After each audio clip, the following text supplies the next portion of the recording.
Hello friends, welcome to Daily Editorial Enrichment Program by Law Excellence R&D team. Today we are going to discuss some of the important articles in the Hindu newspaper of Delhi edition dated 12th November 2019. This slide shows some of the important articles of the Hindu newspaper today along with the corresponding issue they belong to as well as the page number they are in. Now, let us look into the first important article Casting the Net. This can be linked to the technology part of the GS3 paper. It is studied from mains point of view as well as prelims point of view. And the context for this article is that Kerala government has thought about providing free internet access to all of them. So, what is this news about Kerala providing internet? Last week, the state cabinet has provided a nod for Kerala Fiber Optic Network project, which clears the path for Kerala wide optical fiber network by December 2020. It is commendable as it recognizes that internet access is a basic human right. This is a first of its kind in India. This is also in sync with what UN has been articulating in the recent years. Based on the internet's role in enabling and freedom of speech and reducing inequality among other things. The project will take internet to the houses of those who cannot afford a connection. It is also that it connects more than 30,000 educational institutions and government offices. So, why is this news so important? It is because that there are number of people with no access to internet in India and the number of people amounts to millions. Also, internet penetration is significantly higher in urban areas than it is in rural areas. It is also significantly higher for men than it is for women. This is leading to digital divide.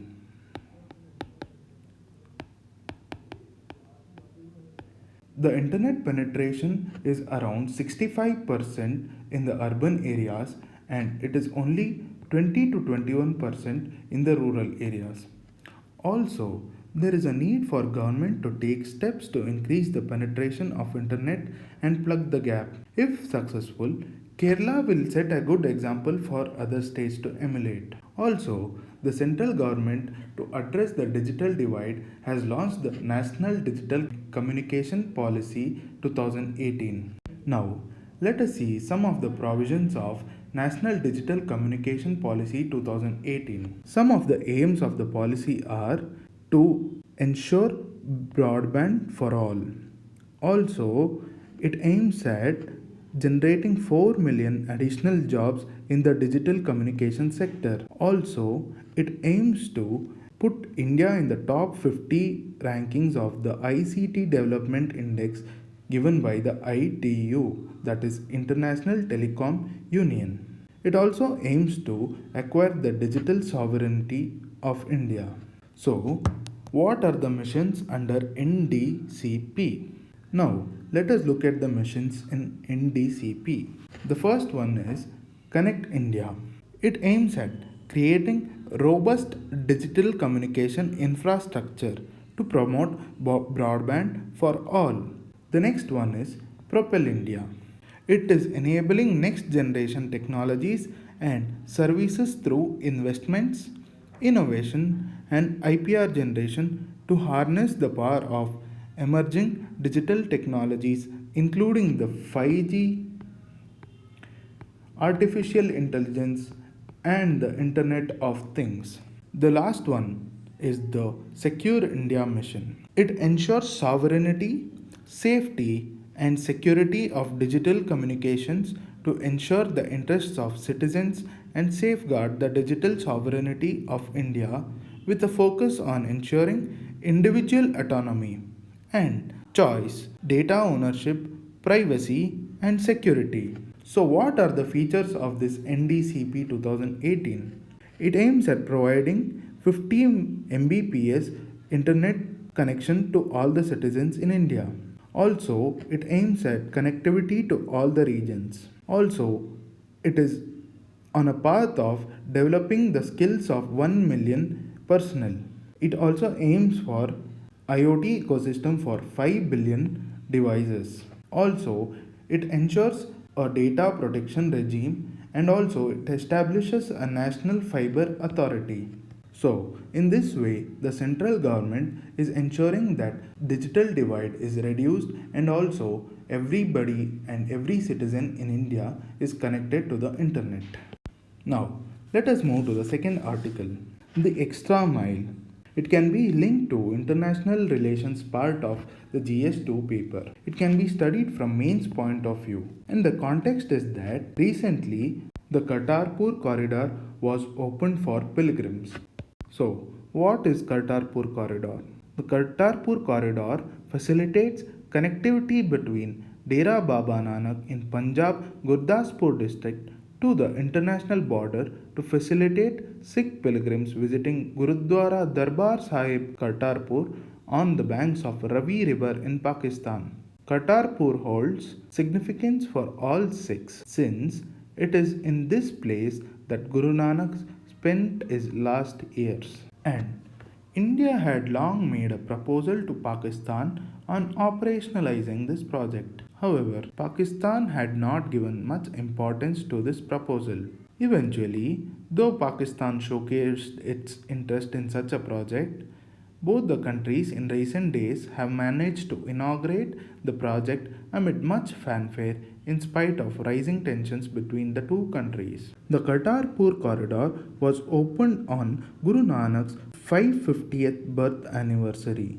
This has been a dream of many Sikhs to whom the place is very important as Guru spent his final days at this place. The corridor will allow 5,000 Indian pilgrims a day to walk visa free into Pakistan.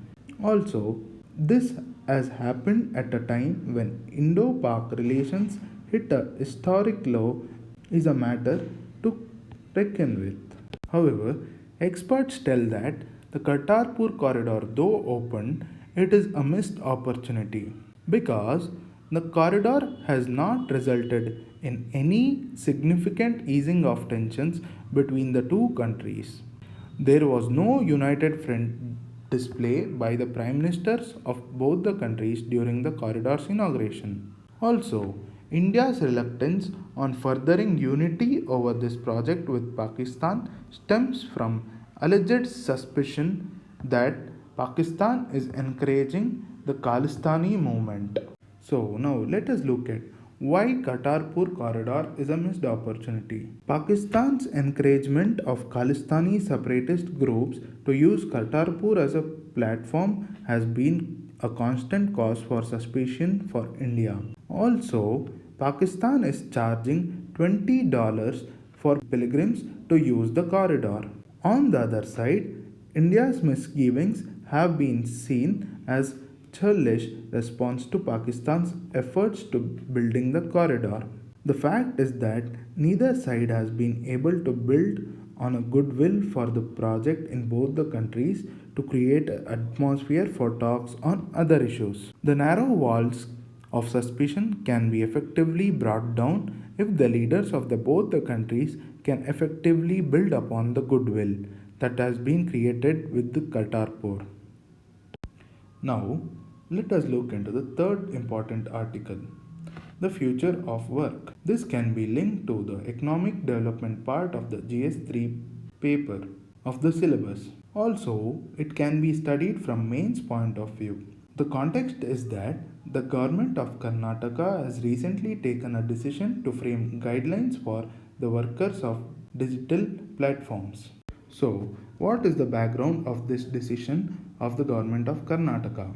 Active moves to bring digital labor platform within the purview of new or existing employment and labor regulations in India have been sorely missing. Also, the ministry's bid to provide insurance and job security can emerge only with direct acknowledgement of role played by platforms in the city job markets and not by curbing asset light models or by regulating labor.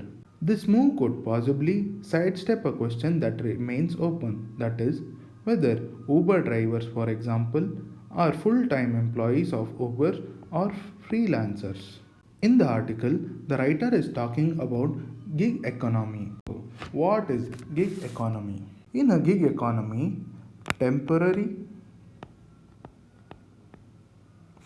and flexible jobs are a commonplace, and companies tend toward hiring independent contractors and freelancers instead of full time employment. So, what are the benefits of gig economy?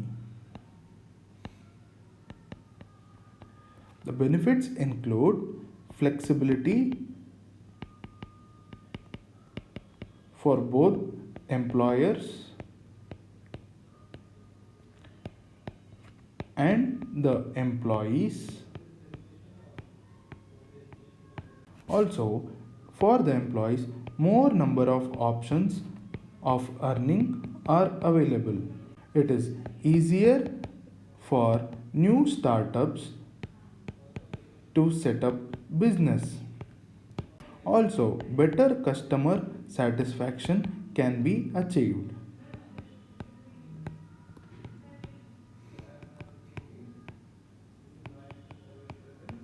But there is also a downside to gig economy. It is said that there are no social security benefits for the employees.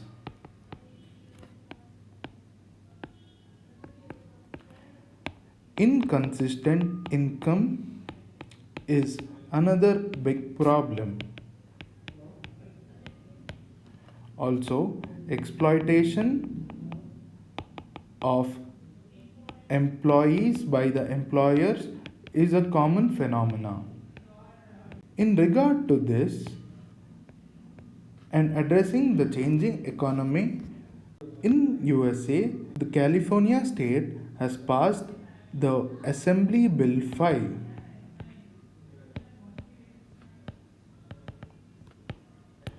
which addresses the negatives of the gig economy. So, what is the role of tech companies and how are they playing a big role in the gig economies? At the moment, the manufacturing sector in India is unable to provide employment opportunities to the youth. Also, government have also been unable to create viable public work schemes in urban areas for those continuously migrating into cities and towns. This is where the tech companies come into picture. Tech companies have become vehicles that carry government vision to create work, entrepreneurial opportunities, and skill development. Also, the private tech companies have been able to do this, and government seems to be aware of its potential, and hence it has been continuing unregulated. Also, the platforms have created public utilities that may not have been needed before via what is often low skilled and poor quality work, but it is work that brings some earnings. When there is consideration of framing guidelines to regulate the gig economy, there are few questions raised. Some of it are the government and the tech platforms are in a nexus for which for the time being is serving the purpose.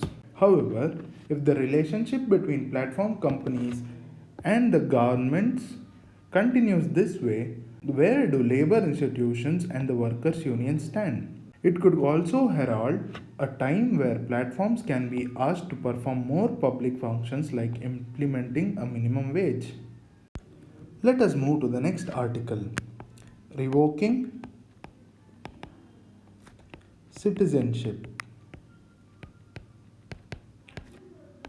It can be linked to GS2 paper and it can be studied from both mains and prelims point of view.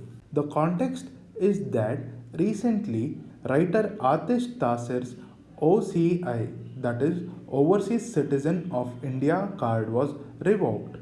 So, what is OCI? Overseas citizens of India is a category introduced by the government in 2005. The OCI card was conceptualized to give a foreign citizen of Indian origin almost a citizen like status. The Ministry of Home Affairs defines an OCI person who was a citizen of India on or after Jan 26, 1950 or was eligible to become a citizen of India on that date, or who is a child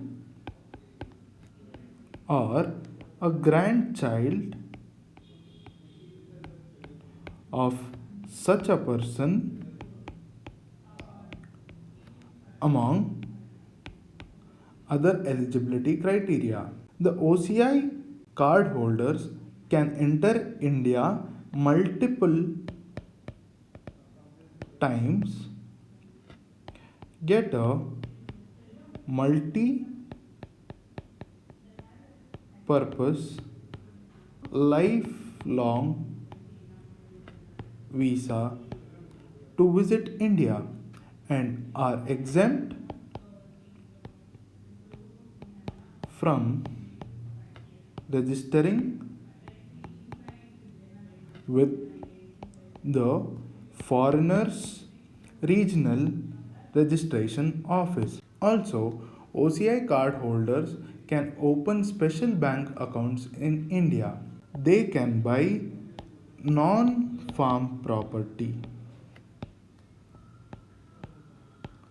and exercise ownership rights, and can also apply for driver's license and PAN card. However, OCI card holders do not get voting rights, cannot hold a government job, or purchase an agricultural land. They cannot run for public office either, nor can they travel to restricted areas without government's permission. Also, the writer points out at Section 7D of the Citizenship Act. The Section 7D gives some of the provisions in under which the OCI can be cancelled.